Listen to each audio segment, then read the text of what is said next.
Our next reader is reading from Casino Royale, which is one of the World Book Night titles. An excellent book, and if you haven't read Fleming, I heartily commend you to do so.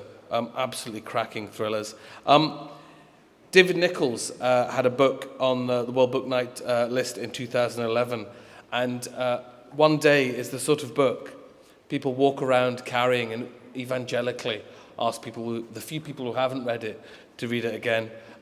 He's also unofficially known as the Duke of Queen's Park. Ladies and gentlemen, David Nicholls.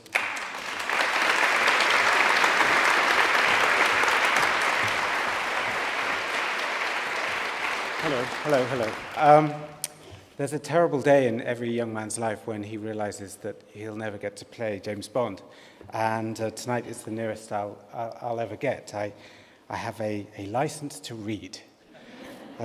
I thought long and hard about whether I should say that, and I wish I hadn't now, but there we are. It's out there.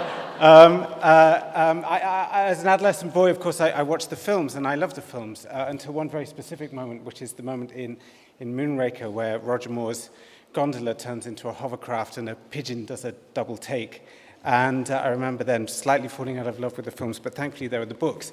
And the books are terrific, very different from the Bond, from the movies. They're very lean and hard and strange and funny and cruel, and written in this deceptively simple prose, clear prose. And I was going to read from the prolonged torture scene with the carpet beater in the bottomless chair, but out of context, it seems a little strange, that scene. So instead, I'm going to read something that Lucy was talking about, which is the great first meal between Bond and Vesper Lynd. As they deciphered the maze, watch out for the very wise remark that James Bond makes about toast coming up. As they deciphered the maze of purple ink which covered the double folio menu, Bond beckoned to the sommelier. He turned to his companion. "Have you decided?" "I would like a glass of vodka," she said simply, and went back to her study of the menu. "A small carafe of vodka, very cold," ordered Bond. He said to her abruptly, "I can't drink the health of your new frock without knowing your Christian name." "Vesper," she said. "Vesper Lynd." Bond gave her a look of inquiry. "It's rather a bore always having to explain, but I was born in the evening, on a very stormy evening, according to my parents. Apparently they wanted to remember it." She smiled.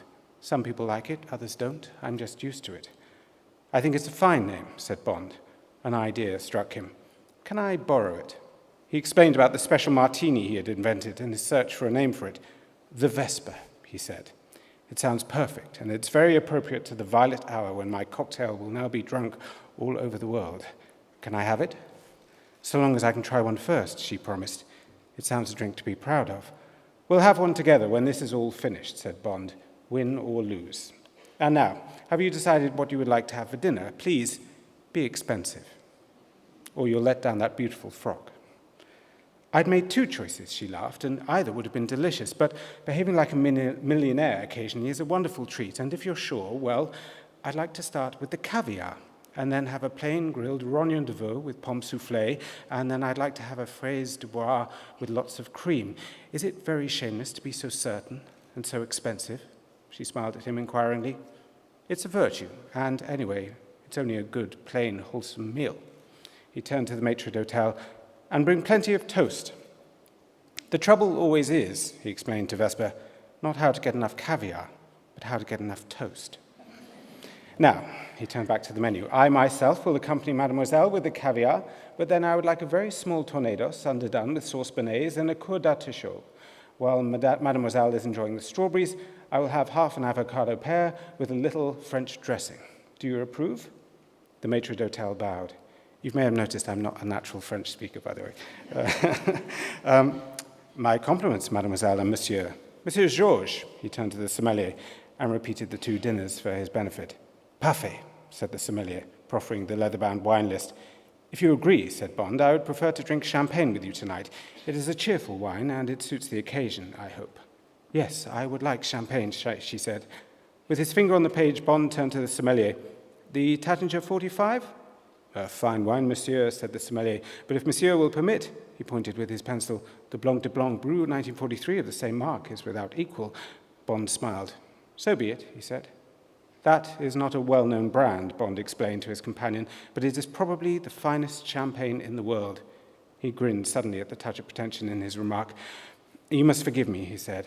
I take a ridiculous pleasure in what I eat and drink. It comes partly from being a bachelor, but mostly from a habit of taking a lot of trouble over details. It's very pernickety and old-maidish, really, but then when I'm working, I generally have to eat my meals alone, and it makes them more interesting when one takes trouble. Vesper smiled at him. I like it, she said. I like doing everything fully, getting the most out of everything one does. I think that is the way to live. Thank you very much.